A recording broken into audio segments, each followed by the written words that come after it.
I look forward to the time and the day when Duterte and Bato and all other persons that need to be punished. Sana po, Your Honor, sa panahon na darating na yon at maupo na dito si former President Duterte. Sana po, nandito po kami ulit para makita ko po yung mukha ng former president na sumagot sa mga katanungan ng mga biktima na nandito ngayon.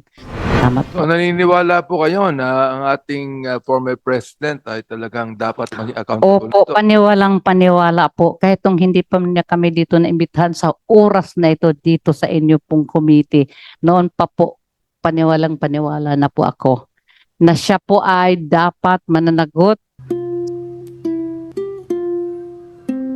Pwede rin po nating mahilingan, kasama rin po namin yung mga church people at mga advocates na nakakasama namin sa aming sa ministry ng Rise Up na kung saan nakakapaggawa ng gawain kasama yung mga pamilya ng biktima. Can we hear from them? Yes, go ahead. Hello po, good afternoon po. Ako po si Father Noel Gatchalian. Isa po ako sa mga pare na sumusubaybay, nakikisama sa mga nanay na biktima ng EJK. Isa po sa mga dahilan kung bakit ako na-involve dito ay dahil sa humihingi po sila ng panalangin, lalo na sa mga panahon ng libing. Ito naman po ay ginagampanan ko ng buong pagmamalasakit sa kanila. At sa pagdarasal, moral support and physical support at counting tulong. Ngayon, sa aking pong karanasan na napapansin po na makatarungan naman po ang kanilang hinihingi na magkaroon ng hustisya sapagkat napakabagal po ang panahon na ang dapat mag-implement ng law ay ang executive part of the government. At ang dapat mag-enforce niyan ay mga police. Sila po ang nangunguna, palagay ko. Ang siyang gumawa, author nito.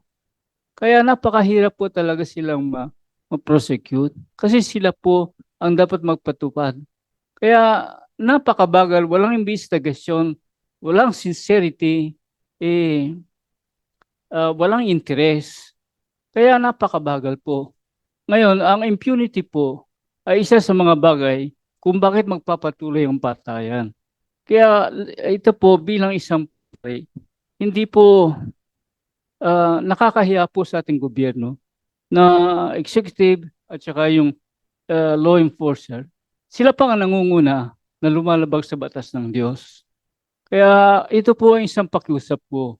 Ako ay nakikiramay at ako ay nakikisama sa mga nanay na biktima sapagkat makatarungan po ang kanilang pinapakiusap na magkaroon ng karapatan at magkaroon ng hustisya.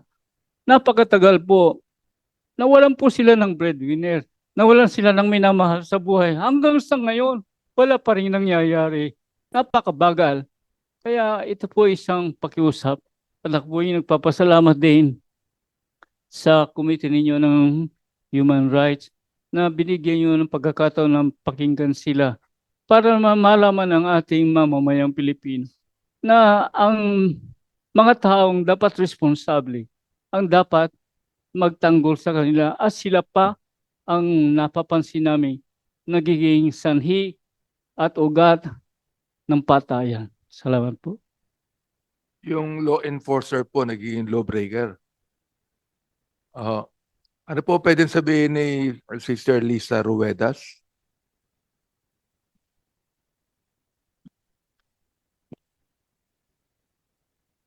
I am Sister Lisa Ruedas from the Daughters of Charity.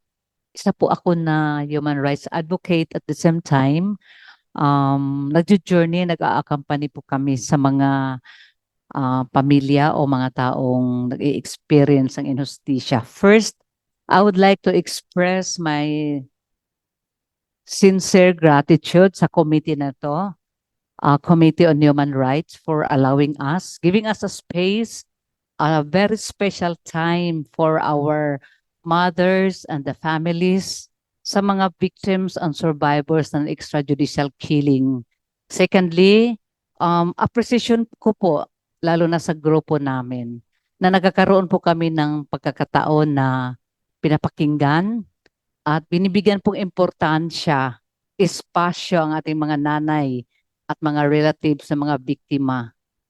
Pangatlo, gusto ko pong sabihin na sana po bigyan pa po kayo ng more political will to continue and to pursue your dreams and aspirations, lalo na I look forward to the time and the day when Duterte and Bato and all other persons that need to be punished or need to answer questions, especially on cases that calls for the defense of life and rights of peoples, and most especially of our dignity as persons, no? And sana po, Your Honor, sa panahon na darating na yon at maupo na dito si former President Duterte, ay magkaroon din po kami ng pagkakataon na makinig. At sana po, nandito po kami ulit para makita ko po yung mukha ng former president na sumagot sa mga katanungan ng mga biktima na nandito ngayon. With due respect siguro sa kanyang office noon, pero gusto ko pa din talagang parang isulong yung aking sentiments, no?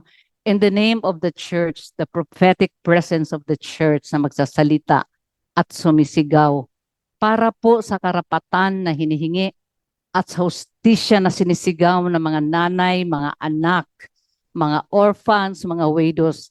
Ito po yung sinasabi ni Attorney Conti na 200 cases of families and incidents, but there are more, no?